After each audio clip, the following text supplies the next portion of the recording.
Good evening, ladies and gentlemen, and welcome to another episode of Gridiron Weekly. I'm joined, as always, with the two best co-hosts you can ask for. No slight on Mike. Mike did a good job last week, but the two best co-hosts you can have. We have John, who is getting ready for a wedding next week, and we have Bill, who is not getting ready for a wedding. Bill's teaching all week, so and maybe next week. We don't know yet. But he's doing a bang-up job, folks. He's there. He is your teacher if you want to learn something. That's Bill. He's going to teach you a lot tonight. Anyway, as you know, the show goes. We do the NCAA, and then we do the big boys of the NFL. So we're in the off-season of the NCAA. So I came up with some creative questions tonight because it's going to be that way until, we're going to have a spring game, and then we're going to preview all the conferences, and we're going to do it. We might not be here every Thursday. We'll see how it goes, but, we're going to do as many as we can, and, it's going to be awesome for the NCAA football. So we're going to start with the boys of Saturday. All right. The NCAA is getting almost as bad as the NFL. They're going international for everything. Everything. We got a game in Ireland now, right, which you do every year, Virginia, NC State. And then we have a game in Brazil, North Carolina versus TCU. No idea why they're doing this. Really no idea. Let the NFL do all the marketing internationally. No clue why they're doing it. Bill, you're going to start us off. You're going to give us an education of the two countries, and then you're going to tell us whether or not it's worth it for the teams to go over there, and does it actually do anything to promote the sport and or gather recruits for the international program for NCAA football and the NFL. Go ahead, Bill. Well, let's just start off by saying one thing. They are paid collegiate athletes. Let's emphasize paid. Say it with me, okay? Everybody listening, let's say it. Ready? Paid. 1, 2, 3. Paid collegiate athletes, okay? So here, I got something for you, right? You hear that? That's a tiny violin, Bill. That's the smallest violin. Yeah. Again, you're getting paid, so, don't bitch. Don't bitch about it. I think there's some good points to it. I think cultural and educational, a lot of these guys haven't, they're college kids. Some of them haven't traveled internationally. It's kind of me and Ed, we've traveled the world being in the military, and it's a life, it's a great life experience. And it, gives you a little global perspective, and maybe even you'll grow as a person a little bit too when you go to these other countries. Here's the other thing. NIL, right? Again, I said paid collegiate athletes, right? Okay. So some of this international travel provides maybe a little bit of, maybe they can engage in some NIL activities outside the U.S. I know there's some loopholes that they say that can allow them for profit for their name, image, and likeness. Hey, that might be something you wouldn't be able to do otherwise. Exposure, right? Exposure and recognition. You're playing on a global stage. Again, it can elevate the athlete's profile, the name, image, and likeness. It could help them maybe even gain a little bit of recognition when they make it to the next level in the pros, because we all know that it's really turning into a global game. We all know that. They're already saying, I've heard people saying, hey, in the next 10 years, we're going to have a division in freaking Europe. So, okay. That would be very interesting, actually, Bill. Yeah, according to who was it? I forget who reported on that. I don't know if it was Schefter. I don't know who it was, but they said, it was Floria. It was Floria that made that. He said, in the next 10 years, don't be surprised if we're at 40 teams in a division in Europe. Wow. And I think it's heading that way. I really do. That's how the NFL would get to and I know we're talking NCAA, but that's how they would get from a $1 billion to $1 trillion league. But anyway, getting back to NCAA, the bad parts of it, I guess, is maybe some academic, issues, maybe because your long distance travel, it might negatively affect the academics. Hey, is that these student athletes? That probably doesn't mean a hail of beans, really, when you look at it. But the physical fatigue, I don't know. People say that can hinder the on-field performance. You hear that in the NFL about these international games. I don't know. Biggest negative thing that I see from it, guys, is the traditional moving. You're losing a game on your home campus, and it's traditional college atmosphere. I'm sorry, you don't get that in Ireland. You don't get that in Spain. You don't get that in these other places. Which for me, the pageantry of college football is really why, and traditions and things like that is really why I watch it. I just love it because it's Yeah. just born and bred in me, and you're taking that away when you're playing those games over there. You are. So Do you plus like? logistical issues. There's a lot of logistical issues of doing that, but it is what it is. Yeah. But that's the big thing: loss of core traditions for me.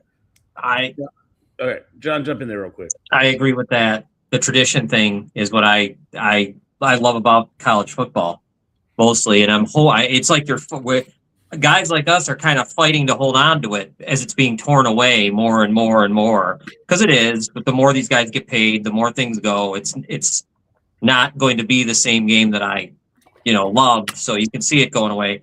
The games also suck. I mean, I don't really know NC State, TCU. The only I like watching, so give me more. That's fine. I'll watch more football because I'll watch it. Don't get me. I'm going to be watching, but they suck. The games blow, and they should, because who wants to go? I don't want them to put, I don't want Texas, Ohio State there. So I guess that's fine. I got to play these terrible games there. I don't get it, guys. You would get it better than me. I did no traveling around the world at all. Canada's my neighbor. I go there. So, I mean, I just don't get any of it. I don't know if I want it. The football's bad enough. Well, this is NFL related, I guess. Football's bad enough already, and you're going to make 8 more teams and put it in Europe. It's going to suck even more. So the product will stink. And I get it. It's all about the money. So there'll be like Bill said, he's right. You go to trillion from billion. And dopes like me will keep watching it. So I guess they know they already had me. But I don't know, guys. I watched them this year. It's cool. I mean, I just don't. Well, you look at the first game. It's NC State versus Virginia, right? They could easily be playing Stanford or Cal, which is actually a longer flight than because they're on the East Coast. So as far as the time change, I don't get that. I'm just wondering, what are the stats on it actually? Not only promoting the game, but gaining that international stronghold. Because if you look at it, there's between 7 and I don't know what the number is, or 7 point whatever billion people on the planet. 4 billion watch soccer. So are you trying to get after that crowd, or what are you trying to do? You already dominate American Airways, right? I mean, the Super Bowl gets an obnoxious amount of numbers. Go ahead, Billy. No, we have people we know from the UK that follow our shows, and I know. The one guy in particularly has said numerous times, we've done our Saturday morning shows. Well, we used to do our Saturday morning soccer shows. Do it again. Yeah. But I know a guy that used to say, hey, guys, getting ready to watch college football, So it's a thing over there. I mean, in the UK, they've got college football. They love it. They like it just as much as the NFL. And, in Ireland, it's one of those, we've been playing a lot of college games in Ireland, and it's one of those countries where, rich rugby tradition, right? And rugby is one of the, and you have Gaelic football, and that's, those are all derivatives from, our game, American football, all was derived from those sports, really. I mean, when you look at it, when they formed football, it was a bunch of guys that were from Europe, right? From Ireland, from here that were, hey, let's combine rugby and soccer, and we'll come up with this game, and it evolved to American football. So, they like it. they like it. I mean, they eat it up. So they do. I mean, I'm just like, how many expats are in Rio de Janeiro? Honestly, I mean, they're gonna go for the for the interesting factor, and it'll sell out. But I mean, there's a lot of expats in Ireland and and in England. I mean, and you have bases over there. Not a lot in Rio. I wonder if they're going to sell that game out. And it's, I mean, you have the selling point of Bill Belichick, right? But you have TCU. Like, they don't know what the hell TCU is. They don't know what a horned frog is, right? Or a Tar Heel, you know? It's so that's just, going to be weird. You know, that's going to be a weird matchup. The other one, I mean, you're going to get people from Virginia to go, people from North Carolina to go. That's pretty obvious. But the Rio one it's a further travel. It's just, that's kind of raw. Well, go ahead. And here, let's just look at the time period we're in, right? Let's say we were in 1996. A lot of these people over there, they wouldn't know anything about college football because back then, you know, the internet was in its infancy. You didn't have a lot of this stuff, right? Yep. Now, I mean, you can just, all you need is a phone.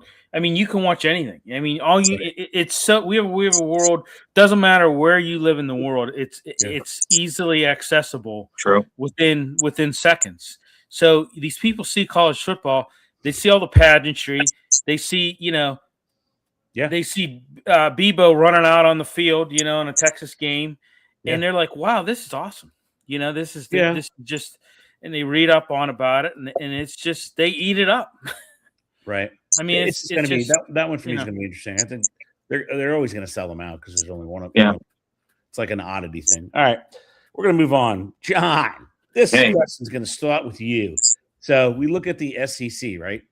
And the SEC is now going to a 9-game SEC schedule. So, you know, Bill and I always make fun of Alabama because they put these cupcakes in, right? You know, third shift of Birmingham Walmart, you know, the barber school of you know, Montgomery, Alabama, you know. So they're going to potentially cannibalize themselves because it's a good league. There's no doubt about it that it's a good league. Yeah. I think that's a good move or a bad move because they're going to have tough getting. They're in a 3-year drought as well. Don't forget. Go ahead, John. A good move for me and you and all of us, I think, for the better football that we'll see. Yeah. I wonder if they thought they were going to go to 16 teams or something because I think they're kind of right. You know, a little bit tough being with only 12 teams. I mean, like I was looking at one schedule, and Mississippi State came to mind as I was looking at it. Right, and you see them. Yeah. They had Louisiana Monroe, Tennessee Tech, Troy, Minnesota. Now Troy's gone. Minnesota's decent. So okay, there's your 2 cupcakes, right? I mean, you got the 2. Yeah. But if you're used to winning 9 games, you may only win 8 now. I don't know. It's going to be interesting because some teams might not be bowl eligible now with the extra. Yeah, so I get the idea of cannibalizing yourselves. Or do they know something we don't know, that maybe next year it's going to be 16 and they've all committed to 24 at some point? Maybe they know. What do you think? Yeah, maybe that's what I was thinking because I would have figured they wanted to wait till it was 16 before they did this to themselves. You know, to themselves. I mean, I'm for it. I love it. Of course, this is great because more better games. Yeah. But yeah, I mean, I was also South Carolina's another one. They have Clemson on there, and so it's interesting, man. Who have they all done it? By the way, and have they all gone to the 9? Is the Big Ten done it? I don't think so yet. They would have said it. No, right. Ohio State's got a lot of you know, directional schools usually. You know, they play the Ohio University. They play, you know, all those other schools. I don't think they have. I think the ACC is moving too, but I don't think they have yet. I'm just concerned like the bottom feeders, right? Yeah, so you look at a team like Kentucky. There's no way they're going to compete if they got to go 9 games against, and they always play their in-state rivalries too. So, like, look at Florida. Florida's got Florida State or Miami every year. They got a full friggin' SEC schedule. I think they're hurting themselves. Billy, jump in there, Bubba. Yeah. Well, I mean, it's a gauntlet style slate and it's going to make it harder for a lot of these. You talked about bottom feeders. It's not just bottom feeders. It's a lot of these mid-tier teams. It's going to be way harder for them to achieve bowl eligibility. I'll give you an example. Mississippi State. Have you seen their schedule? Yeah. They got one of the hardest schedules in the country in 2026. And you know, this shift, you know, forces them to replace a winnable, manageable non-conference opponent with a high-level SEC opponent or game, and making your bowl eligibility significant harder to achieve. It really does. Yeah, I mean, I don't understand. How about South Carolina? They're another team too. Yeah. I mean, you got some non-conference. You already got some high-profile non-conference games. Yeah. Against Miami and Clemson Clemson every year. Yeah. Yeah. So Yeah. now you got a 9-game format, reduces your ability, to use non-conference games kind of as a buffer, so to speak. What do you think as far as like I'm so tired of these teams that they get ranked because of their because they're undefeated, blah blah blah. Will it now are we just going to throw that out? Like, because you're going to have some really good 3-loss teams up and down the SEC. You just are. Oh yeah, you are. Yeah. Oh yeah. You're gonna have some. Yeah, exactly. You're gonna have some 3-loss teams, and you're gonna look at them, and you're gonna like, oh, they're still a good team. 3 losses, they're still, they're still, they're still a good team. Yeah, and I think for me, it's early. I think it's just early.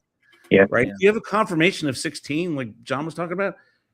I just think it's early. I just do, because they're handicapping their entire conference. Yeah, like I said, these mid-tier teams, Mississippi State, South Carolina, even Vanderbilt.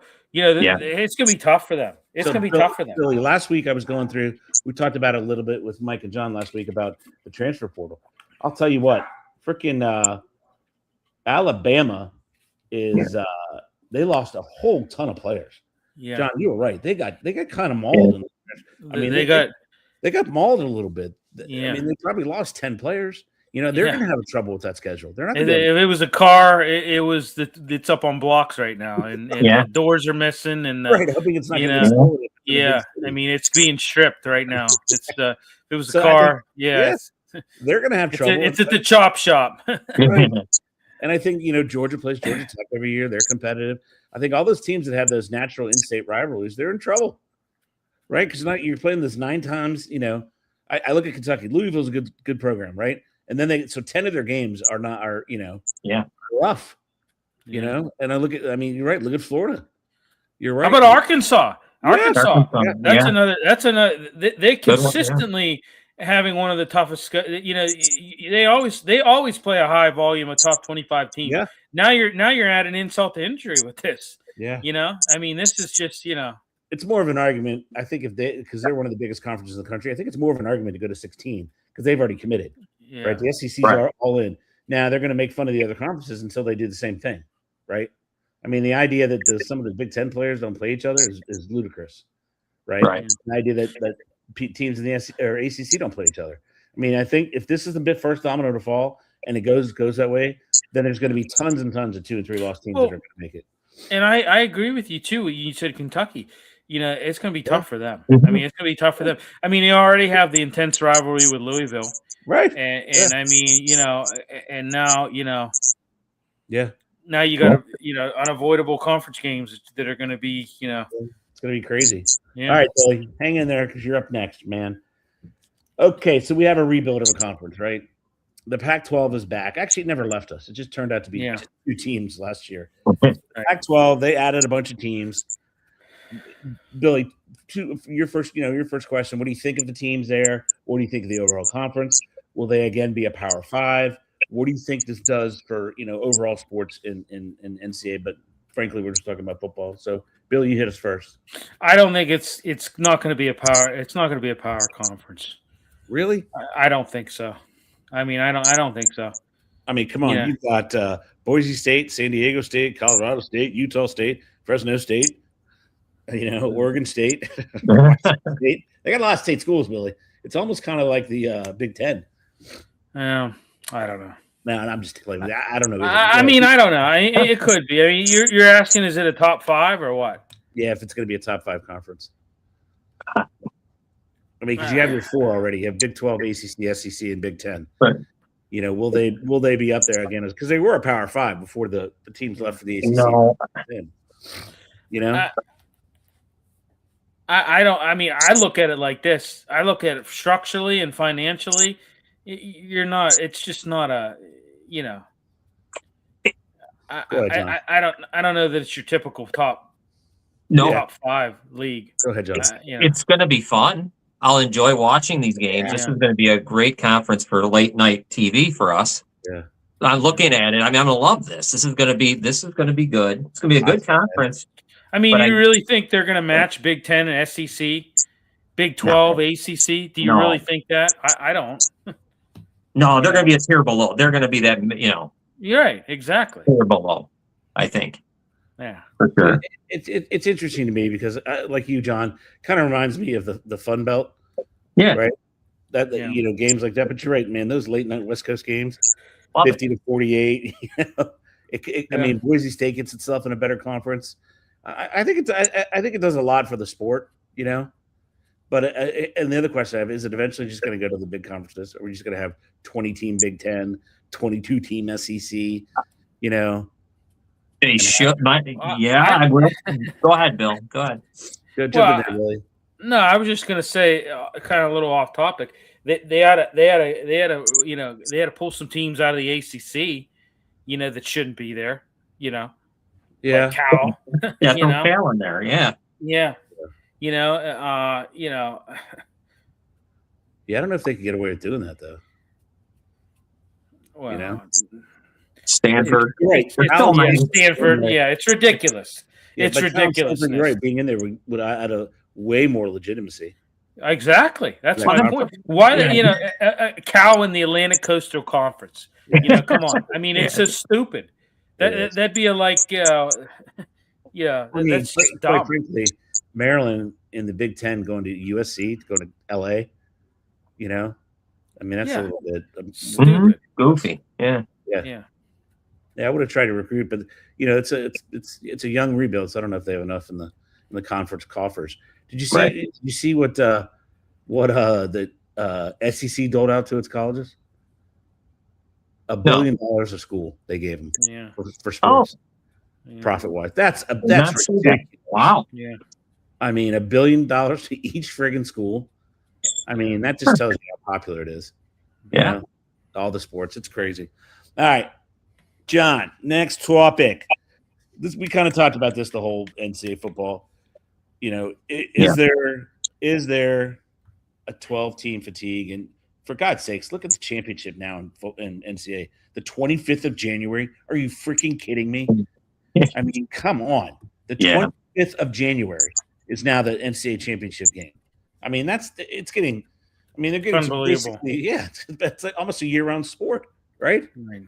I don't know why they can't figure that out better. Like, seriously, I mean, why would we want the 25th of January? You know what I mean? Like, how many weeks is going to be in between? You're so far removed from the bowl games. Yeah. I mean, you're like almost a month removed from the freaking bowl games. It's stupid. It's stupid. It's straight. It's just stupid. Yeah, it's stupid. It doesn't do it. It makes me. I watch it all year. You're into it. I lose my interest as I'm waiting for 4 weeks. So 0 week is like August 24th or something, right? Right. Yeah. From August to January. I mean, come on. That's just dumb. Yeah. It's starting to sound like the Premier League. Right, exactly. Why don't you just go August to May? This is the thing, though, Bill, this is what you were talking about, the traditional stuff. This isn't traditional. This is ripping it apart into shreds. No, I know. It's ridiculous. And I don't even know what I'm seeing. Going to play it in Las Vegas, too, of all places. Yeah, It's just, I mean, it's crazy. Oh, JT jumps in. Avery Hayes, 2 goals in HLW in first period. Who's Avery Hayes? He scored again? He plays for Buffalo. No, he plays for the Penguins. They just brought him up. He scored, right? Brought him up. Yeah, he scored 2, yeah. Oh, 2? Oh, wow. Yeah. Nice. Yeah, I mean, a game I'm not watching right now because I'm doing this show. But hell yeah, baby. It's called dedication, Billy. Yeah, well, I'll be watching it when I get off here. Yeah. But anyway, Billy, what are your thoughts on the obnoxiously long season? I mean, I mean, there are some concerns with burnout, and and it's not only that; it's the declining quality in the format, So I got a scenario, and it comes down to this, guys. Okay, and here it is again, rearing its ugly head. It's in this format's locked through 2026, 2027. Why is it? Dude, it's high revenue. But think about it this way, Bill. Your team, whatever conference you are, you play your last game at Thanksgiving, right? And you're 11-1. You're making the playoffs, right? You have, what is that? 65 days, maybe, or 60 days championship. What It's the ridiculous. hell? It's stupid. It's absolutely ridiculous. And not only that, think about, we talk about the players. Think about the coaches and the burnout you get from the coaches. And it apps with the transfer portal. Yeah. I mean, yeah. there's a lot of things that this can it's and I tell you what too, you may generate revenue, but it's also expensive. It's expensive logistically for a lot of these schools. Yeah. And then then you have the timing of the transfer portal, and that's like coinciding with the playoffs, leading to you may have some decimation of rosters, by outgoing players. I don't know. I just think it's obnoxious. It truly the first round of this 12-team format this year. What did we see? We saw a high number of blowouts. Yeah. High number of blowouts. Yeah. And I just don't. And the team that gets the bye always loses, except for one, I guess. Right. So it's because it's too much time off. No. You're going 3 weeks till you play a game. Basically. Ask your Ohio State Buckeyes. Yeah. They're absolutely. Yeah. I mean, that's just that's just. I tell you what, it's a coach's nightmare because you want to give the guys time off, but God, you don't want to give them that much time off. Right. Because what do you do to keep them ready? What do you do to keep them ready? It's during the holidays. Yeah, it's terrible. What are you doing? What are you doing to keep those guys ready? And then you wonder why they come out and they look like Yeah, it might be week 0 again. Yeah, right, and it kind of really is because and here's the other thing: you only get better at football by playing football. You can't hit because God forbid right. Something happens. Look what happened to we'll get to in Seattle, but yeah, I mean, to me, I understand how powerful and popular the sport is. But for me, it's a little much now.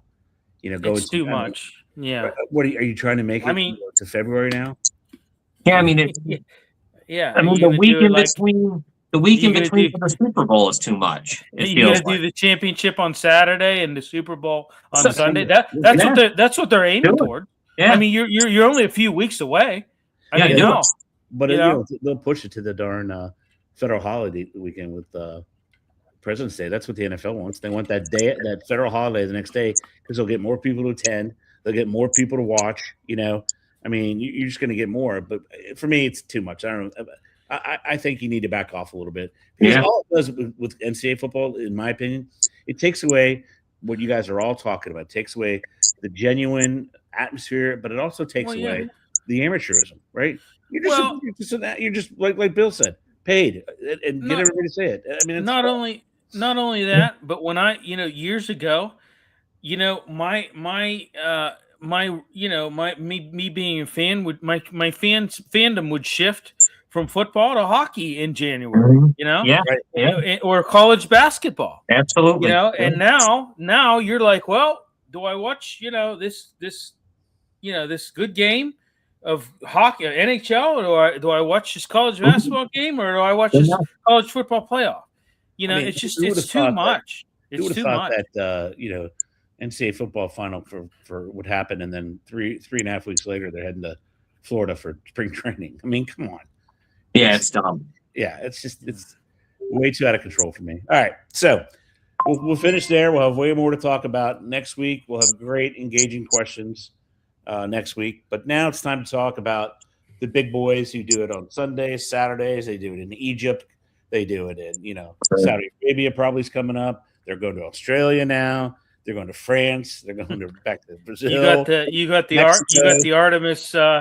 the Artemis rocket that's going to go around the moon. Pretty soon they're going to be playing on the moon, guys. They're going to play on the moon. They're all going to be in funky suits. And, it'll be. We can't figure out what a catch is with gravity. Maybe we'll figure it out with zero gravity. We just don't know, folks. We don't know. All right, as we know, the Super Bowl is coming up. Interestingly enough, the line still has not moved whatsoever. The amount of money has moved slightly. It's now about 60-40, 60 on the Seahawks, 40 on the Patriots. But anyway, all right. So thinking about the Super Bowl, we'll start off with John this time because Billy started off last time. Thinking about the Super Bowl, John, give me a couple matchups you think it's going to definitely have an impact on the game. But by matchups, I mean, pretty much anything you want as far as matchups. Go for it, buddy. All right, first one would be, for me, the New England offensive line. I guess specifically Will Campbell against the defensive line, Murphy and Lawrence and all that, and the inability to protect May. May's been sacked 62 times, been sacked 15 times in this playoff. So obviously they're having a hard time protecting him. So I think that's going to be a huge thing. How do you help him not turn the ball over, help him not fumble? Just we got to protect him, and it's going to be tough. But that's going to be huge because there's obviously an issue there because they're getting to him. And go ahead. Let me give you something to bet and chew on. So I was listening to Vrabel, and his average sack yard loss this year was 3.5 yards. Even though there were 62. So his point was that, most of the time he's getting tackled as he's running, which I don't think that makes it necessarily better. But that was an interesting stat, I thought, because usually you look at that and you figure it's probably average 10 or something, somewhere around there. But it's pretty low. But keep going, buddy. With that, I think that for me is one of the biggest things. Also, I guess it's going to be, and I know this is way off the board a little bit. I was thinking about it. The Seattle special teams is pretty good. The way they return kicks, Shaheed, and all that. I think that could be a big deal. This guy can. I think New England's already they're up against it in this one. I think that's one thing they might want to make sure they don't lose out on, and that special team stuff. Make sure you don't give them any short fields because of returns. Because I feel like they got to be perfect in this game. And I'll give one last one real quick. It's Darnold May, right? Who can not turn the ball over and make plays? I'm not sure which one does it, but that's another one. Yeah. Billy, jump in there, buddy. My main matchup is stout defense versus stout defense. Both these defenses are suffocating. I would say when you look at it, if you're comparing offensive matchups, maybe the Seahawks edge that out a little bit with a little bit more high power in their offense. But I tell you what, the Patriots defense I know is suffocating. Just look at what they were able to do in the playoffs, how they were able to do it. I just think it's going to be I think it's going to be a defensive struggle. I really do. You've got two pretty good stout defenses. Also, you got, like John alluded to, Sam Darnold versus Drake May. How about I don't know. How about I don't know. I'm talk to me about Jackson Smith and Jigba versus Gonzalez. Talk to me about that matchup, Billy. Yeah, formidable target for Darnold and a key playmaker in the secondary for the Patriots. And he's gonna be shadowing in Jigba probably all night. It's gonna be that. How about Hunter Henry? He's another critical component of that Patriots passing game. Devin Witherspoon. Yeah. What about So, what do you think about the injury? Chardonnay? No, Charbonnet's gone. They just had Emenware got hurt in practice. He was in the I hear about that. Yeah, yes. That's a big loss. Well, he's in, right? He's playing. Yeah, but he's not going to be 100%. Yeah. Okay. Yeah, and missing Charbonnet is huge. It just is. Yeah. Because the other kid doesn't look as strong. He looks good, but not as strong, as far as I can see. I got one for you, John. What do you think about Darnold versus Darnold? Like if he I think Drake May is playing on house money. He just is. Yeah. He's 23 years old. They appear as if they have a bright future. You never know in the NFL. Let me just say something. If you're looking who has the most pressure on them in this game, without a doubt, it's Sam Darnold. Okay, yeah. This is a chance to cement a legacy for him. Okay, this is a guy who's been up and down his entire career. You look at when he played for the Vikings, had an amazing regular season, ends up, laying an egg in the playoffs, looking bad. Everybody down on him again. Goes to Seattle, and he's doing it again, playing exceptionally well. There's a lot of pressure on him to win this game because he may never get back to this again. And he's only 28 though. He's not that old. Well, I know that, but that's you're pushing 30. You may never get back to this again. If you want to cement your legacy, this is and it's got to be in the back of his mind. I mean, it's got to be in the back of his mind. Hey, I really need to come out, and I really need the ball, and I really need this Super Bowl. Think about. Let me pose a question to you guys. Okay, pose it, baby, pose it. Let's say he wins this Super Bowl, right? Let's say he's the Super. I'm not even saying he's the MVP, but let's say he plays a good game, wins the Super Bowl. Okay, he's got maybe 7 more years. Okay, and let's say in that 7 years, he plays pretty comparable to how he played this year. Okay, maybe he doesn't get another Super Bowl, maybe wins some playoff games, but doesn't get back to the dance, but still wins the Super Bowl. Let's say, like I said, 7 more years, plays similar to how he played this year stats wise. Do you consider him for the Hall of Fame? I knew you were going to go there.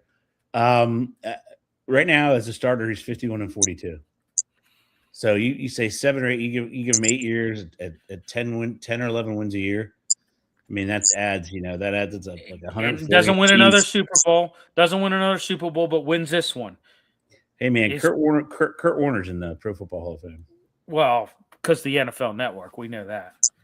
But we're not going to go. We're not going to go there. However, sorry, I don't mean to be blunt. I mean, geez, but I'm just asking. I'm just asking. I mean, Billy, if he puts up the stats, I mean, why not? I mean, and he is, Super Bowl win. 8 years down the road, you look at him. Well, he had, he closed out his career. After that Super Bowl win, man, the next 7 years, he was great. He was a great quarterback. I mean, I'm going to put him in the Hall of Fame. Yeah, because you can make all kinds of not excuses. I mean, they're realities. He went to the Jets. I mean, the place was a mess. Everything what I mean. So he has some. The beginning of his career was not. Well, and he went to Carolina and had some problems. Big mess. Too. Yeah. Mm-hmm. Yeah. So I mean, what I would have to say, yes, I agree. He would have to go. Oh, another 7 years, good football. So I mean, like that's gotta be in the back of his mind. Like, hey, I'm here. I may never get another chance to win this again. Yeah. This is a cementing of my legacy. Period. Go ahead, John. His confidence has to be really high after the NFC Championship game. Oh, super. I mean, that was one of the better games you could play. I mean, he outplayed the MVP of the league in Stafford, who I'm sure it's going to be. And I'm just saying, like, he really that impressed me. I've never been impressed with Sam Darnold in my life until that day. I couldn't believe how he played. Well, and I mean, that's the biggest game of his life, and he did well. I mean, more than well. I mean, you got to look at it. Like I said, this has to be. I mean, this is a pressure for him. I mean, out of everybody that you have, like you said, Ed, Drake May's 23 years old. He wins. He's going to be the youngest quarterback to ever win a Super Bowl. This is house money for him. Right. This is no pressure. He's on a cap-friendly deal for 4 years. Yeah, Sam Darnold. I mean, this is like this is the ramifications of losing this game could be very it could be very detrimental to his career moving forward. Especially if he's bad. Especially if he's bad, then my goodness. Well, it also is going to get in his head that he has people that are dying to write a bad article about him. They're dying to. Oh, right? Absolutely. So here's his career stats. Here's his career stats: 51-42 as a starter. He's got 20,431 yards, 62.3% completion rate over his career. He's got 123 touchdowns, 82 interceptions. That's not horrible. That's you say 123 interceptions. Holy God! But I'm saying 123. That's not a horrible resume. No, that isn't bad. That's not a horrible resume. No, it's not. That would have been insane. But I mean, we're talking a pretty good resume, right? Yeah. Yeah, but that's what I'm saying. He wins the Super Bowl, and like I said, he keeps playing the next 7 years comparable to how he's playing now. Yeah. I mean, you got to look at him and say, hey, this guy could be, when he hangs it up, a Hall of Famer. But if he doesn't, I think it What? Good. What if he throws for? What about this? What if he has a good Super Bowl, plays great, just as good as he did in the NFC Championship, but they lose, and then he never wins one again. No. He never gets in it again. No, he plays great for the next. You got to win, right? You'd have to win. You got to win. You got to win. If he keeps up the clip and goes 4,000, you figure that's 34,000 yards. That's 54,000 yards. Well over probably 100 wins as a starter. Super Bowl appearance. I mean, I don't know, man. That Billy. Then you got to look at Then you got to look at guys like Eli Manning who's storing in. Yeah. And you got to MVP, Super Bowl MVP. Right. Yeah.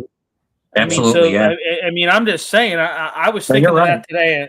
I was thinking that today, and I wanted to pose that question to you guys. I'm like, all right, here's a good one for you all. And Billy, you're going to start us off with the next question.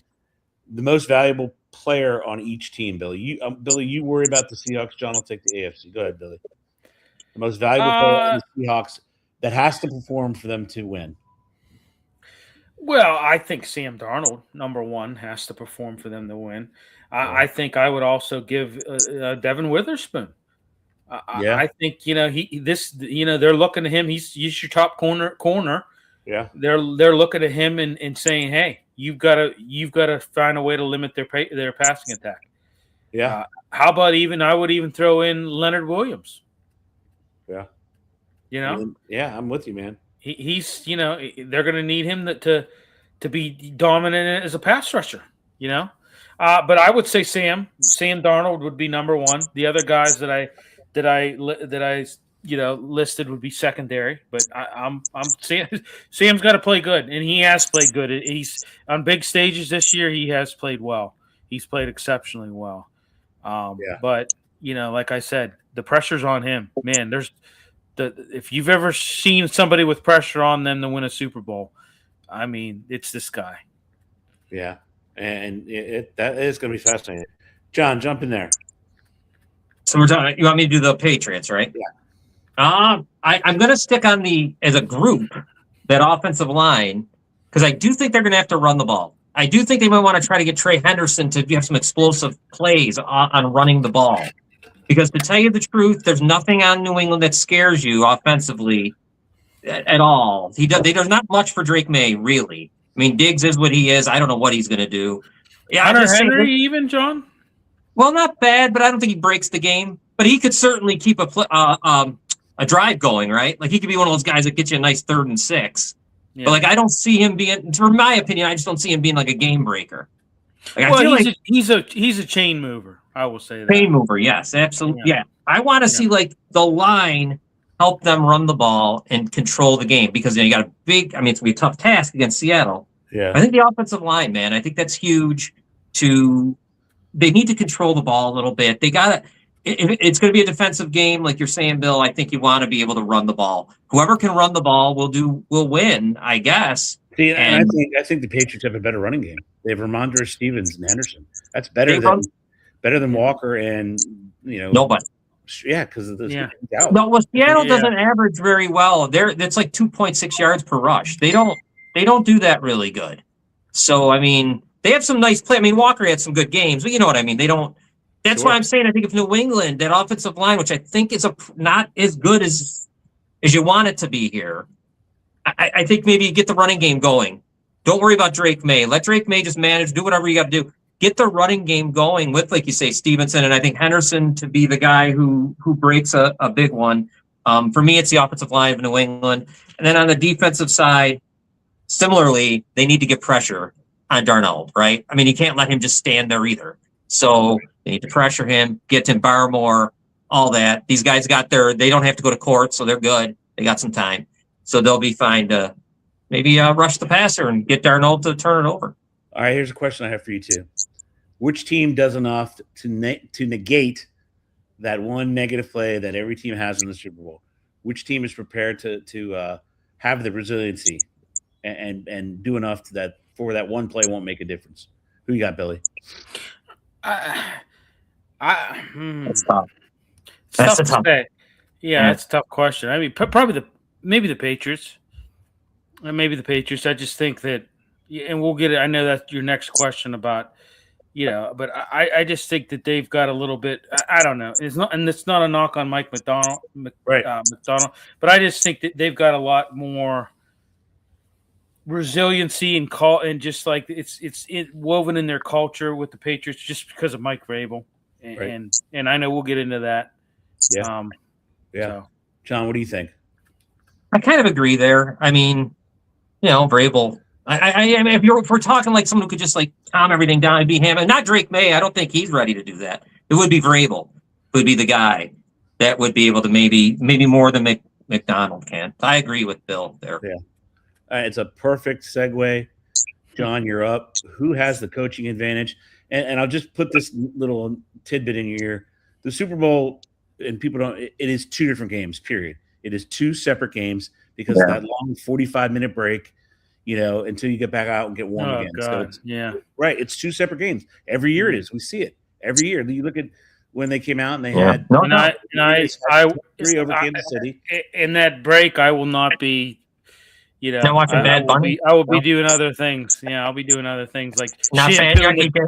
Like with that 45 minutes, maybe I'll shampoo the dog's ass. There he is. He just got hired by Hallmark. He's going to write very nice cards for Hallmark. So, Billy, what do you think? Who's got the better coaching, Billy? I mean, like I said, it's no knock on Mike McDonald. I'm not knocking him. I think he's done an amazing job. But I mean, you've got an experience and a guy who's really built culture. I mean, come on, they go from 4-13 to 14-13 in one season. Yeah, it's pretty amazing. You've got a 3-time Super Bowl champion as a player in Vrabel. Yeah. He understands the pressure of the big stage, I would say. Yeah. He is I think he's fostered a very strong and resilient culture in that locker room. Yeah. And I think the fact that you've also got a mastermind on not a good head coach, but a mastermind when it comes to offensive coordinators and Josh McDaniels. He's revitalized that offense. I just think that it helped develop Drake May. I think he's done a hell of a job with that. And I give the nod to Vrabel on that. Yeah, I think your point, that 3 times going as a player is huge. He knows exactly what's going to happen. He knows how to prepare. He's going to have something. I mean, he's a Bill Belichick guy. He's going to have something. He's going to do something that they haven't seen. Maybe it causes, Darnold to see ghosts again, but he's going to have something in there. It means something when you have a guy who's been on the stage 3 times and has won it. Yeah, it does. It means something. Yeah. Absolutely, no doubt about it. And your team, I think the Patriots feel. I think if I was on that team, I would feel a sense of comfort. Like, hey, our leader has been here before. He's won this 3 times. To be able to look back at somebody and say, okay, we're good. Look at him. He's calm. It's when the whole thing about it is the best analogy is when your child falls down, they look to you. They don't know that they're hurt at all. They have no idea. They look for your reaction. If your reaction when they score is calm, they're going to be calm. If you're upset and you freak out, guess what? They're going to wail. Right. They're just going to wail and cry. So it's going to be. I think I give it to New England as the edge. All right, here it is, folks. It's time to make some money, Billy. This is it, man. Let me check the line again. Let's see. Make sure it didn't change at all. I'm kind of shocked it hasn't moved, but let's do it again. Let's see if we changed it all. Tracy is blowing us up, by the way, Billy. I know. God, I think he's doing that on purpose. He might be. All right, so Billy, it has not changed at all. It is still 4.5. You start us off, Billy. Who wins? And the biggest question, who gets that coveted Super Bowl MVP? Go ahead, Billy. Well, I This is tough. This is really tough because people. I look at the The cap is coming off. I'm writing it down. I just look at it. This is tough. I mean, but I think this is going to be a very close game. I think it's going to come down to the wire. I think it may come down to whoever has the last possession. I'm going to give the nod to the Patriots on this. All right, or what? Yeah, I'm gonna go with the Patriots in the points. So if the Patriots win the game, who is your Super Bowl MVP pick?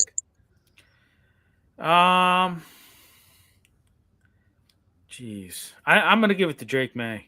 Woo! I'm gonna give it to Drake May.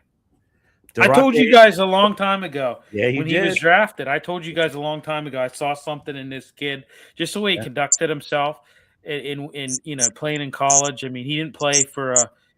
He was at North Carolina. He wasn't before pre-Belichick.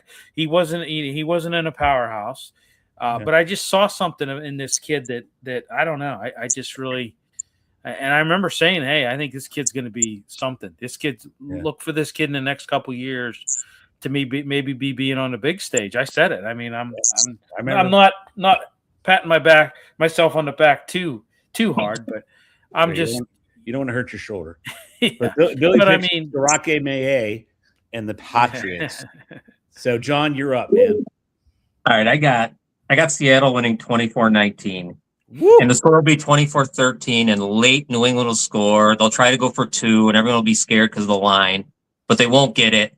And the Patriots and the Seahawks will cover. Sam Darnold wins the MVP, and I can't believe I'm saying that. And I think the Patriots would have got knocked out. I think if the Patriots would have played a decent quarterback at one point in this playoffs, they'd have got knocked out. I really do. I think they'd have been knocked out, and I think they are just way over their skis here. And I think it comes crashing. I honestly kind of think it comes crashing down because I think Seattle's the better team, pretty much in all 3 phases of the game. And maybe the coaching is better for sure. I do agree with that. Maybe, but I don't know about Kubiak and as far as that goes. As offensive coordinator, I watching New England. I got to tell you the truth. They just haven't played much. They got an easy ride, and that's what you get for winning your division. You win your division, you get to play those teams, and they earned it. But I'm going to be honest with you. They could have lost in Denver very easily to a backup who hadn't played in about 8 years. Yep. You had a terrible Texans quarterback. I don't even know what the hell was going on there. Oh yeah. And the Chargers were decimated. So you only play who's in front of you, but I don't think they've seen such a team like Seattle yet. I mean, what's that? All 3 of those teams had top 5 defenses. And terrible offenses to the point where I don't even know what I was watching. That Houston was so bad that they were just. I mean, C.J. Stroud might as well put the other jersey on with what he was doing. And the Broncos were shot. I mean, they were absolutely shot going into that game. The Bills game was their Super Bowl. So I'm just saying, I don't know unless Vrabel's going to play. I don't see how they win. So I got to go with Seattle. And I think it's not going to be really close, but it will be close for the line, and it'll give me a stroke. And then they win. So that's just what I don't know. I'm probably going to be dead wrong. So, yeah. Well, I mean, I just, like I said, it all really goes back to me with Darnold. Excuse me. Sorry. And the pressure's on him. I mean, this is just he can either channel it into positive on-field play, or it can eat him alive. Yeah. And Robin's chiming in here. He would be the first quarterback to play for 5 different teams and win a Super Bowl. And that little Griffith 7126 says Eagles will keep AJ Brown. We haven't gotten there yet. Yes! Oh! We haven't gotten there yet, folks, but I'm not so sure they're going to keep him. Yeah! Oh, they're going to keep him. Oh! Bill is very excited. That is actually genuine from Bill. He's very excited. He's very, very, very excited. All right, Bill, you weren't here last week, so we decided to add a new segment on the show. Oh, yeah, that's right. Have lots of time coming up between once the Super Bowl ends and the next season begins. So we're just going to take the draft as it is, right? We're going to take the draft as it is, and teams that don't have a first-round pick, we'll add them at the end because they will be in the second round. So We're at 6, so let me see. It's even, so it's John, or 5, so it's Billy. Billy, the team that drafts second overall is the Nueve Jets, the New York Jets, right? So obviously they have needs up and down the line. Who do you think they take, and give a quick why? Yeah, who do I think they take number 1? And no, they're the Raiders. We already did Francisco Mendoza. This is the number 2. Francisco. Brandon, that's fun to say, Francisco. So Fernando. No, it's Francisco. Who do you think? Oh, for the movie, yeah, Fernando. Yeah. Who do you think that the Jets take with the number 2 overall pick? What the hell are we doing here? Come on, it's NFL football. Who did the Jets take with the second overall pick? The consensus online is they're taking an edge rusher. Second, that narrow it down. Who do you think they're taking? That's one. They got Dante Moore. He's not. He's going back to Oregon. That'd be tough. That would be tough, right? I don't know. I can't think of off. No, I don't know. All right. Well, do you think it's going to be an edge rusher? We'll give you that. I mean, they've had low sack production. Yeah. Last year, like real low. So yeah, they could use a premier edge rusher. I think they could also use a wide out. Yeah. Somebody to work alongside Garrett Wilson, because that hasn't, it's been proven he's kind of been a one-man show in that department. How about secondary even too? Yeah. I mean, you've had some guys leave there. I'm not going to say running back, because I think they're going to retain Breece Hall. I think they're going to do that, Yeah. So. Yeah. All right. I don't know. You're good. I'm going to forget his name. The edge from Miami, whichever one is the Ruben Bain. So him, I would think. I mean, they're not going to take Caleb Downs there. It'd probably be too high for a safety. Yeah. But they're stupid, so they could. Yeah. So I'm not, who knows? But I would think the edge, because they need a quarterback so bad, though, and there's not one to be had right now. So what about Bailey from Texas Tech? Yeah. He's up there. I mean, the Jets need a long-term option QB. I mean, and I mean, I hate to say it, but if you're a quarterback, I mean, they're not going to get Mendoza. I mean, he's going to be gone. But who the hell wants to go to the Jets? You're right, man. I mean, really, who the hell would? That would just be, career suicide. Ask Darnold. Well, it would be, it equated to, Kenny Pickett putting his head in his lap when he got drafted by the Steelers. We all remember that. Yeah, I mean, and it was bad for both parties. Right. But yeah, I mean, who the hell would want to go to this team? I mean, who the hell? Maybe they. You know what they ought to do? Here's a suggestion. Why don't we replace the Jets with that? Let's bring back the New York Titans or something like that. Well, we can't do that because we have the Tennessee Titans. Let's take the Jets and move them to the UFL. How about that? Let's put them in the UFL. They can play like the DC Defenders and the Columbus Aviators and move them to the UFL. I think they fit good in the UFL. Just move them to the UFL. So I think that they definitely have to go edge. It's just the easiest way to improve your defense, put pressure on the quarterback. Everybody else. Well, I mean, they were like, what?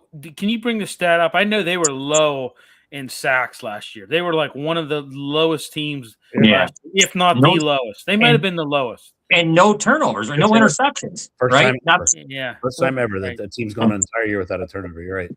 Yeah, it's ridiculous. Which is weird because your coach is a defensive coach, right? And that's why you hired him. So and what are they going to do offensively when they do get a quarterback? He's a terrible head coach. Yeah. He's a terrible head coach. Agreed. He should go back to being a coordinator. He's terrible. He is terrible. We always said that when we went through it last night. I mean, he's a very good coordinator. There's some guys that just can't coach. Josh McDaniels is one of them too. Yeah, great offensive mind, but cannot be a head coach. Can't do it. And can't win with them. That's great. Love that. Love that line. Yeah. All right, But ladies no, and gentlemen. I mean, it's just like Aaron Glenn is a. I mean, listen, I don't know the guy personally, but when I saw that last year, him dancing and acting like a complete asshole when they won one game, I mean, that's just to me. Bill, the best was on the sidelines when then they lost to Tampa. Yeah. He went, and it was the funniest thing I ever seen. And I saw his capri pants too. Yeah. He just, I don't know. Like, some of these coordinators, they become head coaches and they just lose their ever loving mind for some reason. I just don't understand. They don't know how to act. It's like, like that awkward guy that's at a party, that just kind of like, goes there and everybody's just like, him? Yeah. Like that's like him as a head coach, it's just like, it's like a fish out of water, Yeah. You put him in defensive coordinator position. Hey, he can flourish. He's amazing. Yeah. But Well, ladies and gentlemen, on that lovely note, look for Bill's Hallmark cards in the future. It may be a little cheaper than the regular Hallmark cards, but they'll be worth it, man. I mean, we're going to call them Aikinisms, right? Aikinisms by Hallmark is what we're going to Hopefully when you open it, you can actually hear Bill's voice when you open it. How awesome would that be? Well, let me tell you a story. This ass clown. Well, it would be. They would be. They would be. Yeah, they would be like. I would. They would be like brutally honest. Like, no, that dress doesn't make you look fat. You're just fat. Yeah, you're just fat.